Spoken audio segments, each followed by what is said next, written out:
le prix de 19 200 qui a tout de suite été évoqué, c'est un prix d'homologation. C'est-à-dire que c'est un prix qui est fixé par l'État, mais qui était arrimé à un prix de 325 € tonne.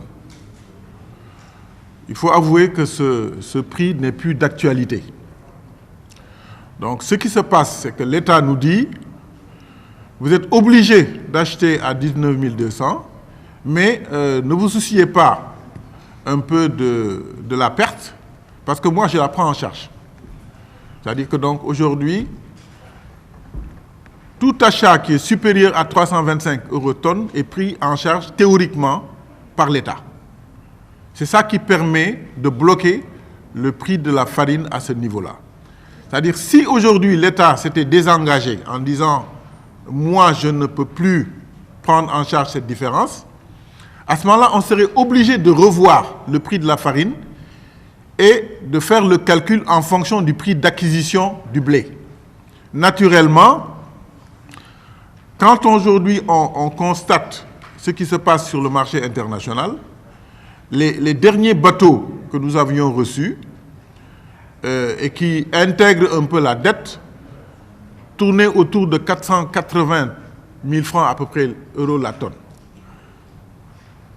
Mais au moment où je vous parle, le cours du blé a dépassé 500 €.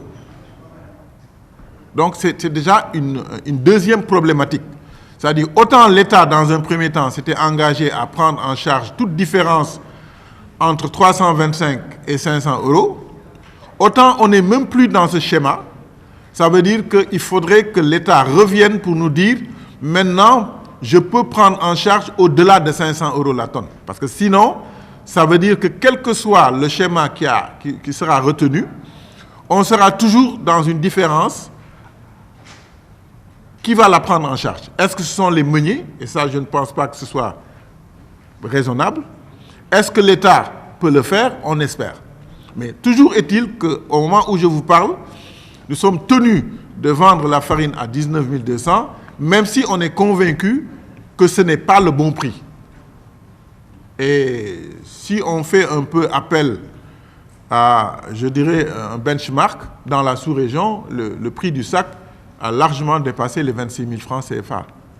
Mais eux, ce sont des États qui ont tout de suite appliqué la vérité des prix. Concernant, vous me dites, est-ce que donc on doit passer systématiquement à une hausse du prix de la farine? Je dirais que la question, elle doit être posée à l'État sénégalais. Parce qu'aujourd'hui, le prix aurait dû dépasser largement les 19 200, mais c'est l'État qui nous demande de rester sur le prix parce qu'eux-mêmes, ils vont prendre en charge la différence. Ce qui n'est malheureusement pas, disons, dans la pratique effectuée. Et c'est ça qui explique la dette de 10 milliards que nous avons annoncée tout à l'heure. Maintenant, c'est vrai que le marché international est totalement perturbé parce que, bon, il y a d'abord cette fameuse guerre russo-ukrainienne qui a totalement déstabilisé le marché. Je rappelle que dans cette zone du monde, au niveau de la mer Noire, c'est déjà presque 30% des spéculations en blé.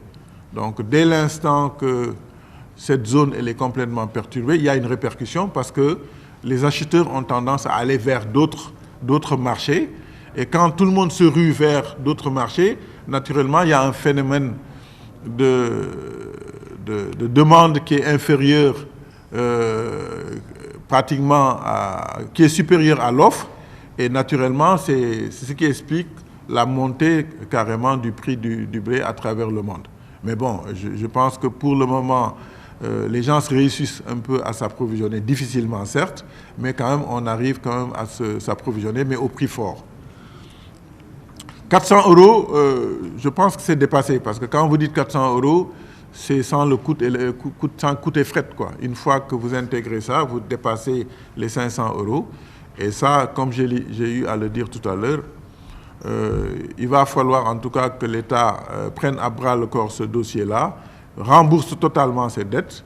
À défaut, je pense qu'il y a de fortes chances que les gens fassent comme ça se passe dans tous les autres pays du monde, c'est-à-dire appliquer probablement une vérité des prix, ou tout simplement obliger les meuniers à mettre la clé sur le paillasson s'ils n'ont pas les ressources financières pour pouvoir acheter.